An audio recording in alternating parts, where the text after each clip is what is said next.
ಮೇಷರಾಶಿಯವರಿಗೆ ಒಂದು ಅದ್ಭುತವಾದಂತಹ ಶಕ್ತಿಯನ್ನು ಕೊಡ್ತಕ್ಕಂತಹ ನಿಮ್ಮ ಪ್ರಮುಖವಾದ ಒಂದು ಸಮಸ್ಯೆಯನ್ನು ಪರಿಹಾರ ಮಾಡತಕ್ಕಂಥ ಅದ್ಭುತವಾದ ಮಂತ್ರ ಪರಿಹಾರವನ್ನು ಈ ವಿಡಿಯೋದಲ್ಲಿ ನಾನು ನಿಮಗೆ ತಿಳಿಸಲಿದ್ದೇನೆ. ಸೊ ಮೇಷರಾಶಿಯ ಪ್ರತಿಯೊಬ್ಬರಿಗೂ ಬಹಳ ಇಂಪಾರ್ಟೆಂಟ್ ಆಗಿರತಕ್ಕಂಥ ವಿಡಿಯೋ. ದಯವಿಟ್ಟು WhatsApp, Facebook, messenger, Telegram, Instagram ಎಲ್ಲ ಕಡೆ ಸಾಮಾಜಿಕ ಜಾಲತಾಣಗಳಲ್ಲಿ ವಿಡಿಯೋನ ಶೇರ್ ಮಾಡಲಿಕ್ಕೆ ಮರಿಬೇಡಿ. ನೀವಿನ್ನೂ ಸಬ್ಸ್ಕ್ರೈಬ್ ಮಾಡ್ಕೊಳ್ಳಿ, ಸಬ್ಸ್ಕ್ರೈಬ್ ಮಾಡ್ಕೊಂಡು ಬೆಲ್ ಬಟನ್ ಹೊತ್ಕೊಂಡು ಆಲ್ ಅಂತ ಮಾಡಲಿಕ್ಕೆ ಮರಿಬೇಡಿ. ಫೇಸ್ಬುಕ್ಕಲ್ಲಿ ನೋಡ್ತಾ ಇದ್ದೀರಾ, ನಮ್ಮ ಪೇಜನ್ನು ಫಾಲೋ ಮಾಡಲಿಕ್ಕೆ ದಯವಿಟ್ಟು ಮರಿಬೇಡಿ. ವಿಶೇಷ ಪ್ರಶ್ನೆ ಇದ್ದರೆ ಕಮೆಂಟ್ ಸೆಕ್ಷನ್ ಓಪನ್ ಇದೆ, ಕಮೆಂಟ್ ಮಾಡಿ, ನಾನು ಕಮೆಂಟ್ಸ್ನ ಓದ್ತಾ ಇರ್ತೇನೆ.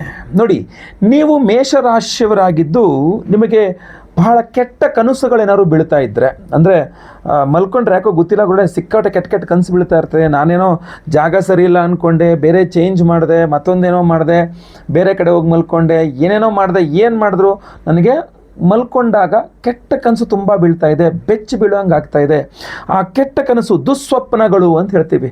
ಅದು ಯಾವ ರೀತಿ ಅದನ್ನು ತಡೆಗಟ್ಟೋದು ಅಂತ ಗೊತ್ತಾಗ್ತಾ ಇಲ್ಲ ಮೇಷರಾಶಿ ಅನ್ನೋಗಿದ್ರೆ. ಎರಡನೇದಾಗಿ ಒಂದು ಸಲ ಹಿಂದಿನ ರಾತ್ರಿ ಏನಾದ್ರು ಸರಿಯಾಗಿ ನಿದ್ರೆ ಆಗಿಲ್ಲ, ಕೆಟ್ಟ ಕನಸು ಬಿತ್ತು ಅಂತಂದಾಗ ಮರುದಿನ ನಮ್ಮ ಇಡೀ ದಿನ ಹಾಳಾಗ್ಬಿಡುತ್ತೆ. ನಮಗೆ ಧೈರ್ಯ ಸಾಕಾಗೋದಿಲ್ಲ, ಮಾನಸಿಕವಾಗಿ ಒಂದು ಸ್ಥಿರತೆ ಅನ್ನುವಂಥದ್ದು ಖಂಡಿತವಾಗಿ ಇರೋದಿಲ್ಲ. ಅದರಿಂದ ಏನಾಗ್ಬಿಡುತ್ತೆ, ನೆಗೆಟಿವಿಟಿ ಜಾಸ್ತಿ. ಇದು ಸಮಸ್ಯೆ ಆಗುತ್ತೇನೋ, ಇದು ಸಮಸ್ಯೆ, ನಮ್ಗೆ ಮೊದಲೇ ಕೆಟ್ಟ ಕನಸು ಬಿತ್ತು, ಏನಾಗ್ಬಿಡುತ್ತೋ ಆ ಭಯ ತುಂಬ ಜಾಸ್ತಿ ಇದ್ದೇ ಇರುತ್ತೆ.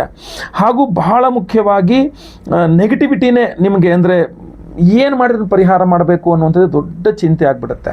ಸೊ ಮೇಷರಾಶಿಯವರ ಈ ತರಹದ ಸಮಸ್ಯೆಗಳನ್ನು ಪರಿಹಾರ ಮಾಡಿ ಒಂದು ಅದ್ಭುತವಾದಂಥ ಶಕ್ತಿ, ಇಂಟ್ಯೂಷನ್ ಅಂತಿರಲ್ಲ ಹೇಳ್ತಾರೆ, ಅಂದರೆ ಮುಂದೇನಾಗಬಹುದು ಅನ್ನೋದು ತಿಳ್ಕೊಳ್ಳುವಂಥದ್ದು ಇರಬಹುದು, ಅಥವಾ ಏನು ಸಮಸ್ಯೆ ಅನ್ನೋದು ನಿಮಗೆ ಗೊತ್ತಾಗೋ ರೀತಿಯಲ್ಲಿ ಒಂದು ಶಕ್ತಿ ನಿಮಗೆ ಬೇಕು ಅಂತಾದರೆ ಅದಕ್ಕೊಂದು ಅದ್ಭುತವಾದಂತಹ ಪರಿಹಾರವೇ ಶ್ರೀ ಸ್ವಪ್ನೇಶ್ವರಿ ಮಂತ್ರ ಅಂತ. ಈ ಒಂದು ಅದ್ಭುತವಾದಂಥ ಮಂತ್ರ ಪರಿಹಾರವನ್ನು ಈ ವಿಡಿಯೋದಲ್ಲಿ ಎಂಡಲ್ಲಿ ಹೇಳ್ತೇನೆ ನಾನು. ಅದನ್ನು ನೀವು ಯಾವ ರೀತಿಯಲ್ಲಿ ಬಳಸ್ಕೊಳ್ಬಹುದು ಅಂಥೇಳಿ. ನೀವು ಏನಾದರೂ ಈ ಒಂದು ಅದ್ಭುತವಾದ ಮಂತ್ರ ಸ್ವಪ್ನೇಶ್ವರಿ ಮಂತ್ರ ಪರಿಹಾರವನ್ನು ಮಾಡಿಕೊಂಡ್ರೆ ನಿಮಗೆ, ಅಂದರೆ ಮೇಷರಾಶಿಯವರಿಗೆ ಬಹಳ ಅದ್ಭುತವಾದಂತಹ ಕೆಲವಿಷ್ಟು ಪರಿಹಾರಗಳಾಗತ್ತೆ. ಅದರಲ್ಲಿ ಮೊಟ್ಟ ಮೊದಲನೇದು ದುಸ್ವಪ್ನ ನಿವಾರಣೆ, ಅಂದರೆ ಕೆಟ್ಟ ಕನಸುಗಳು ಬೀಳೋದೇ ಇಲ್ಲ.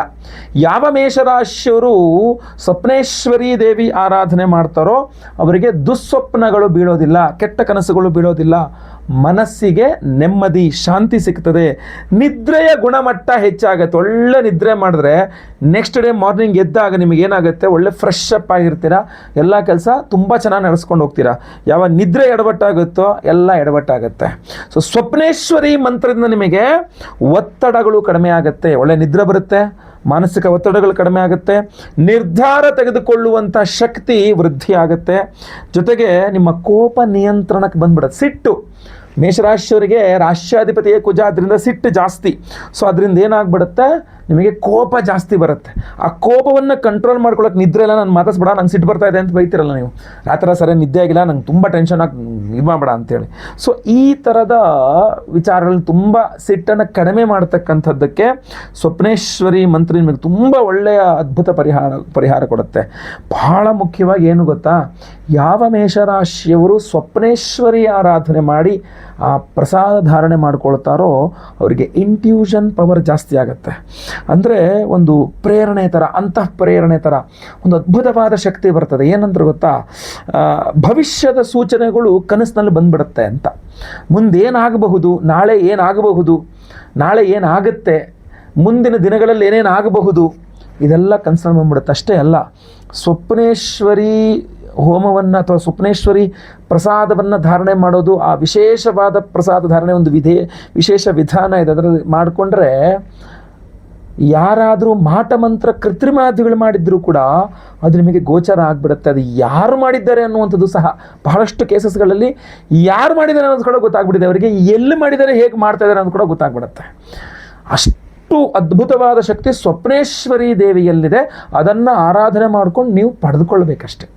ಆ ಸ್ವಪ್ನೇಶ್ವರಿಯ ಒಂದು ಆರಾಧನೆಯಿಂದ ನಿಮಗೆ ಮುಂದಿನ ಭವಿಷ್ಯದ ಸೂಚನೆಗಳಿರಬಹುದು, ನಿಮ್ಮ ಶತ್ರುಗಳು ಯಾರು ಅಂತ ತಿಳ್ಕೊಳ್ತಕ್ಕಂಥದ್ದು ಇರಬಹುದು, ಇದೆಲ್ಲ ಬಹಳ ಸ್ಪಷ್ಟವಾಗಿ ನಿಮಗೆ ಗೊತ್ತಾಗ್ಬಿಡುತ್ತೆ.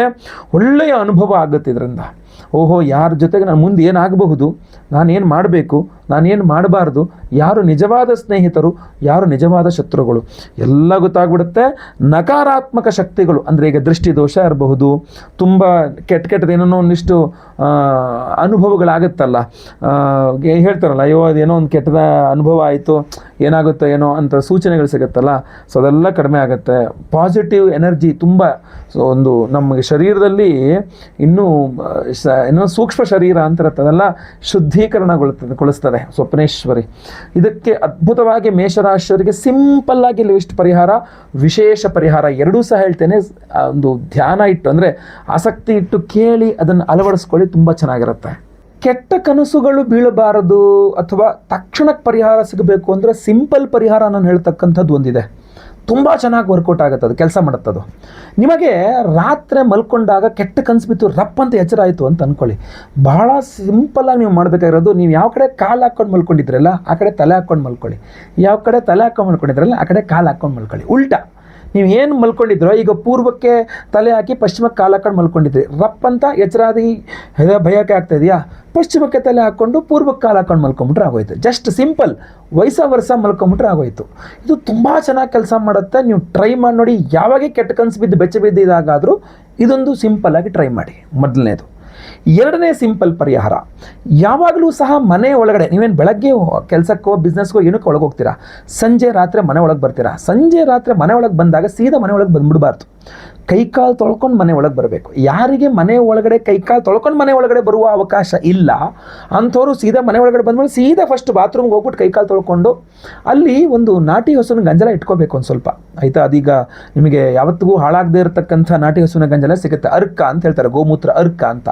ಅದನ್ನು ಒಂದು ಬಕೆಟ್ ನೀರಿಗೆ ಒಂದೊಂದು ಸ್ಪೂನ್ ಅಷ್ಟು ಹಾಕ್ಕೊಂಡು ಆ ಬಕೆಟ್ ನೀರಿನಲ್ಲೇ ಕೈಕಾಲು ಮುಖ ತೊಳ್ಕೊಂಡು ತಲೆಗೆ ಒಂದು ಸ್ವಲ್ಪ ಸಿಂಪಡಿಸ್ಕೊಳ್ತಕ್ಕಂಥದ್ದು ಅತ್ಯುತ್ತಮ. ಅದರ ನಂತರನೇ ಮುಂದೆ ಏನಿದ್ರು ಸಹ ಮಾಡ್ತಕ್ಕಂಥದ್ದು. ಹಾಗೂ ಮೂರನೇದಾಗಿ ಈ ಕೆಟ್ಟ ಕನಸುಗಳು ಬೀಳ್ತಕ್ಕಂಥವ್ರು ಬಹಳ ಮುಖ್ಯವಾಗಿ ಆರಾಧನೆ ಮಾಡ್ಕೊಳ್ತಕ್ಕಂಥ ಸ್ವಪ್ನೇಶ್ವರಿ ಮಂತ್ರವನ್ನು ನಾನು ಇವಾಗ ಹೇಳ್ತೇನೆ ನಿಮಗೆ, ಈ ವಿಡಿಯೋ ಎಂಡಲ್ಲಿ ಹೇಳ್ತೇನೆ. ಈ ಮಂತ್ರವನ್ನು ಪ್ರತಿದಿನ ರಾತ್ರಿ ಮಲಗುವ ಮುನ್ನ ಕೈಕಾಲು ಮುಖ ತೊಳ್ಕೊಂಡು ಬಂದು ನೀವು ಹಾಸಿಗೆಯಲ್ಲಿ ಕೂತ್ಕೊಂಡರು ಒಂದು ಕೂತ್ಕೊಂಡು ಶ್ರದ್ಧೆಯಿಂದ ಕೇಳಬೇಕು ಅದನ್ನು. ಆ ಮಂತ್ರವನ್ನು ಮಿನಿಮಮ್ ಒಂದು 54 ಬಾರಿಯೋ 28 ಬಾರಿಯೋ 108 ಬಾರಿಗೆ ಆದರೆ ಸಾಧ್ಯ ಆದರೆ ಅದನ್ನು ಕೇಳಿಸ್ಕೊಳ್ತಕ್ಕಂಥ ರಿಪೀಟೆಡ್ ಆಗಿ ಕೇಳಿಸ್ಕೊಳ್ತಕ್ಕಂಥದ್ದು ಇದೆಯಲ್ಲ, ಅದು ನಿಮ್ಮಲ್ಲಿ ಅಂದರೆ ನಿಮ್ಮಲ್ಲಿ ಸೇರ್ಕೊಳ್ತದೆ. ಅದ್ಭುತವಾಗಿ ಅಮ್ಮನವರ ಶಕ್ತಿ ನಿಮ್ಮ ಸುತ್ತಲೂ ಒಂದು ಆರಾ ತುಂಬ ಚೆನ್ನಾಗಿ ಜನರೇಟ್ ಮಾಡ್ತದೆ. ಇದಕ್ಕೂ ಪವರ್ಫುಲ್ ಆಗಿರ್ತಕ್ಕಂಥ ಸ್ವಪ್ನೇಶ್ವರಿ ಆರಾಧನೆ ಬೇಕು ಅಂತಂದರೆ ನಾವೇ ಮಾಡ್ತಾ ಇರ್ತಕ್ಕಂಥ ಸ್ವಪ್ನೇಶ್ವರಿ ಹೋಮ. ಏಪ್ರಿಲ್ 17ನೇ ತಾರೀಕು ಅಮಾವಾಸ್ಯೆ ಶುಕ್ರವಾರದ ದಿವಸ ನಮ್ಮ ಯಾಗಶಾಲೆಯಲ್ಲಿ ನಾವು ಈ ಮಹಾ ಸ್ವಪ್ನೇಶ್ವರಿ ಹೋಮವನ್ನು ಮಾಡ್ತಾ ಇದ್ದೇವೆ. ಈ ಸ್ವಪ್ನೇಶ್ವರಿ ಮಂತ್ರ ನಾನೀಗ ಮುಂದೆ ಹೇಳಲಿದ್ದೇನೆ. ಇದೇ ಮಂತ್ರದಿಂದ ಹೋಮವನ್ನು ಮಾಡ್ತೇವೆ, ಅದು ವಿಶೇಷವಾಗಿರ್ತಕ್ಕಂಥ ದ್ರವ್ಯಗಳಿಂದ. ಅಮಾವಾಸ್ಯೆ ಪರ್ವದಿನ ಶುಕ್ರವಾರ, ಅಮ್ಮನವರ ವಾರ, ಅಮಾವಾಸ್ಯೆ ಪವರ್ಫುಲ್ಲಾಗಿ ಎರಡರ ಕಾಂಬಿನೇಷನ್ ತುಂಬ ಅದ್ಭುತವಾಗಿದೆ. ಶುಕ್ರವಾರ ಅಮಾವಾಸ್ಯೆ ಬಂದಿರತಕ್ಕಂಥದ್ದು ಹಾಗೂ ವಿಶೇಷವಾಗಿ ದೇವಿಯ ಆರಾಧನೆ, ಅದು ಸ್ವಪ್ನೇಶ್ವರಿ ಆರಾಧನೆ ಮಾಡಿ ವಿಶೇಷವಾಗಿರತಕ್ಕಂತಹ ಒಂದು ಕೃಷ್ಣಕೀಲಕ ರತ್ನವನ್ನು ಕೊಡ್ತಾ ಇದ್ದೇವೆ ಪ್ರತಿಯೊಬ್ಬರಿಗೂ ಸಹ. ಈ ಕೃಷ್ಣಕೀಲಕ ರತ್ನ ಇದೆಯಲ್ಲ, ಭಾಳ ಪವರ್ಫುಲ್ ಆಗಿರತಕ್ಕಂಥ ರತ್ನ ಇದು. ಇದು ನಿಮ್ಮ ಬಾಡಿಗೆ ಅಡ್ಜಸ್ಟ್ ಆಗಿಬಿಟ್ರೆ ಒನ್ಸ್ ನಿಮಗೆ ಯಾವುದೇ ರೀತಿಯಲ್ಲಿ ಒಮ್ಮೆ ನಿಮ್ಮ ಶರೀರಕ್ಕೆ ಇದು ಅನುಗುಣವಾಗಿ ಇದಾಗ್ಬಿಟ್ರೆ ಮತ್ತೆ ಪುನಃ ಅದು ಯಾವುದೇ ನೆಗೆಟಿವ್ ಎನರ್ಜಿ ನಿಮ್ಮ ಇದಕ್ಕೆ ಬರ್ದಿರಂಗೆ ನೋಡ್ಕೊಳ್ಳುತ್ತೆ, ಅಷ್ಟು ಶಕ್ತಿಯುತವಾಗಿರತಕ್ಕಂಥದ್ದು. ಈ ಒಂದು ಕೃಷ್ಣಕೀಲಕ ರತ್ನವನ್ನು ಅಮಾವಾಸ್ಯೆ ಶುಕ್ರವಾರದ ದಿವಸ ಸ್ವಪ್ನೇಶ್ವರಿ ಹೋಮ, ಮಹಾ ಸ್ವಪ್ನೇಶ್ವರಿ ಹೋಮದಲ್ಲಿ ಎನರ್ಜೈಸ್ ಮಾಡಿದಾಗ, ಇನ್ನು ಹಲವಾರು ಬೇರೆ ಬೇರೆ ಹೋಮಗಳನ್ನು ಮಾಡ್ತಾ ಇದ್ದೇವೆ. ಸ್ವಯಂವರ ಪಾರ್ವತಿ ಇರಬಹುದು, ಏನು ಕಾಳಿಕಾ ದುರ್ಗಾ ಪರಮೇಶ್ವರಿದೊಂದು ವಿಶೇಷವಾದ ಹೋಮ ಮಾಡ್ತಾ ಇದ್ದೇವೆ, ಇನ್ನೂ ಹಲವಾರು ಹೋಮಗಳಿದೆ, ಗುರು ಶಾಂತಿ, ಶನಿ ಶಾಂತಿ, ನವಗ್ರಹ ಶಾಂತಿ ಎಲ್ಲ ಇದೆ. ಬಟ್ ವಿಶೇಷವಾಗಿ ನಾನು ಹೇಳುವಂಥದ್ದು ಸ್ವಪ್ನೇಶ್ವರಿ ಹೋಮದಲ್ಲಿ ಶುಕ್ರವಾರ ಅಮಾವಾಸ್ಯೆ ದಿವಸ ನಿಮ್ಮ ಹೆಸರಿನಲ್ಲಿ ಸಂಕಲ್ಪ ಮಾಡಿ ಎನರ್ಜೈಸ್ ಮಾಡಿ ನಿಮಗೆ ಕೊಡ್ತಕ್ಕಂಥದ್ದಾಗಿರ್ತದೆ. ಸೊ ಈ ಒಂದು ಕೃಷ್ಣಕೀಲಕ ರತ್ನವನ್ನು ನೀವು ನಿಮ್ಮ ತಲೆ ದಿಂಬು ಕೆಳಗಡೆ ಹಿಂಗೆ ನಿಲ್ಸ್ಕೊಂಡಂತೂ ಇಡಕ್ಕಾಗಲ್ಲ, ಚುಚ್ಕೊಂಡ್ಬಿಡ್ತದೆ, ಹಿಂಗೆ ಮಲಗಿಸ್ಕೊಂಡು ಇಡಬೇಕಷ್ಟೇ. ಸೊ ಇದು ನಿಮ್ಮ ತಲೆ ದಿಂಬು ಕೆಳಗಡೆ ಇದನ್ನು ಇಟ್ಕೊಂಡು ಮಲ್ಕೊಂಬಿಟ್ರೆ ಸಾಕು. ನಿಮ್ಮ ಇಡೀ ಬಾಡಿ ಆರಾ ಕ್ಲೆನ್ಸಿಂಗ್ ಅಂತಾರೆ ಅದನ್ನ, ನಿಮ್ಮ ಸೂಕ್ಷ್ಮ ಶರೀರದ ಶುದ್ಧೀಕರಣ ಹಾಗೂ ಯಾವುದೇ ಕೆಟ್ಟ ಕನಸುಗಳು ನಿಮಗೆ ಬೀಳೋದು. ಯಾಕೆಂದರೆ ಸ್ವಪ್ನೇಶ್ವರಿ ಮಂತ್ರದಲ್ಲಿ ಅಭಿಮಂತ್ರಿತ ಕೃಷ್ಣ ಕೀಲಕ ರತ್ನ ಆಗಿರುತ್ತೆ. ಇದನ್ನು ನಿಮಗೆ ರಾತ್ರಿ ಕೆಟ್ಟ ಕೆಟ್ಟ ಕನಸುಗಳು ಬಿದ್ದು ಬೆಚ್ಚಿ ಬೀಳತಕ್ಕಂಥದ್ದನ್ನು ನಿವಾರಣೆ ಮಾಡ್ತಕ್ಕಂಥದ್ದು ಇರಬಹುದು. ಅಷ್ಟೇ ಅಲ್ಲದೆ ನಾನು ಆಗಲೇ ನಿಮಗೆ ಈಗ ವಿಡಿಯೋದಲ್ಲಿ ತಿಳಿಸಿದಂತೆ ಸ್ವಪ್ನೇಶ್ವರಿ ಅನುಗ್ರಹ ನಿಮ್ಮೊಟ್ಟಿಗೆ ಯಾವಾಗಲೂ ಇರುವಂತೆ ನೋಡಿಕೊಳ್ಳುವ ಅದ್ಭುತವಾದ ಶಕ್ತಿ ಇದು.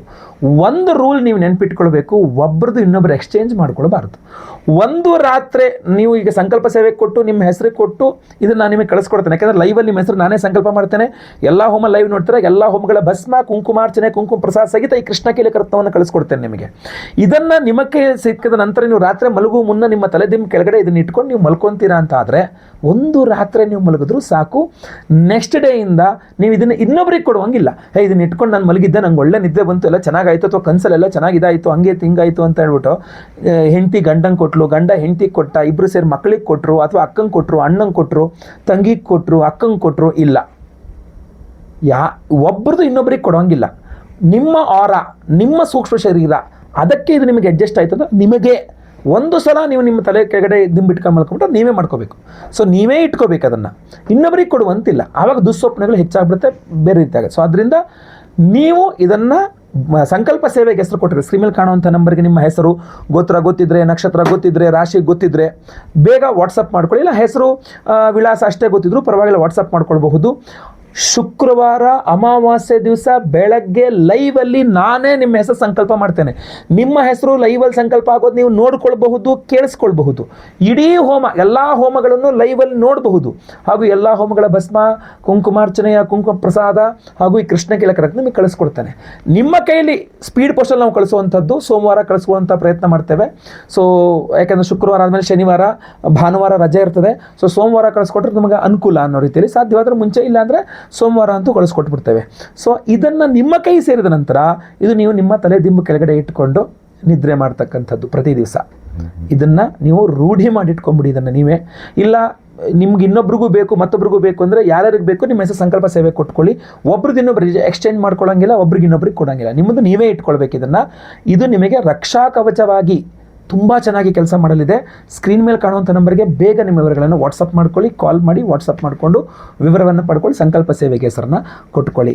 ಅಷ್ಟೇ ಅಲ್ಲ, ಈಗ ನಾನೀಗ ಆ ಮಂತ್ರವನ್ನು ಹೇಳ್ತೇನೆ, ನೀವು ಪ್ರತಿದಿನ ಆ ಮಂತ್ರವನ್ನು ಕೇಳಿಸ್ಕೊಂಡ್ರೂ ಸಾಕು, ನಿಮಗೆ ಅದ್ಭುತವಾಗಿ ಸ್ವಪ್ನೇಶ್ವರಿ ಅನುಗ್ರಹ ನಿಮಗೆ ಖಂಡಿತವಾಗಿ ಸಿಗ್ತದೆ. ಬನ್ನಿ ಮಂತ್ರವನ್ನು ಶುರು ಮಾಡೋಣ. ಮುಂದಿನ ವಿಡಿಯೋದಲ್ಲಿ ಮತ್ತೆ ಪುನಃ ಸಿಗ್ತೇನೆ. ಎಲ್ಲರಿಗೂ ಸಹ ಒಳ್ಳೆಯದಾಗಲಿ. ನೆನಪಿಟ್ಟುಕೊಂಡು ಪ್ರತಿಯೊಬ್ಬ ನಿಮ್ಮ ರಾಶಿಯವರಿಗೆ ಈ ವಿಡಿಯೋ ರೀಚ್ ಆಗೋ ಥರ ದಯವಿಟ್ಟು WhatsApp, Facebook, messenger, Telegram, Instagram ಎಲ್ಲ ಕಡೆ ವಿಡಿಯೋನ ಶೇರ್ ಮಾಡಿಬಿಡಿ. ಪ್ರತಿಯೊಬ್ಬರಿಗೂ ಈ ವಿಡಿಯೋ ರೀಚ್ ಆಗಲಿ. ಒಳ್ಳೆಯದಾಗಲಿ. ಮುಂದಿನ ವಿಡಿಯೋದಲ್ಲಿ ಮತ್ತೆ ಪುನಃ ಸಿಗ್ತೇನೆ. ಲೋಕ ಸಮಸ್ತ ಸುಖಿನೋ ಭವಂತು. ನಾರಾಯಣ ನಾರಾಯಣ ನಾರಾಯಣ.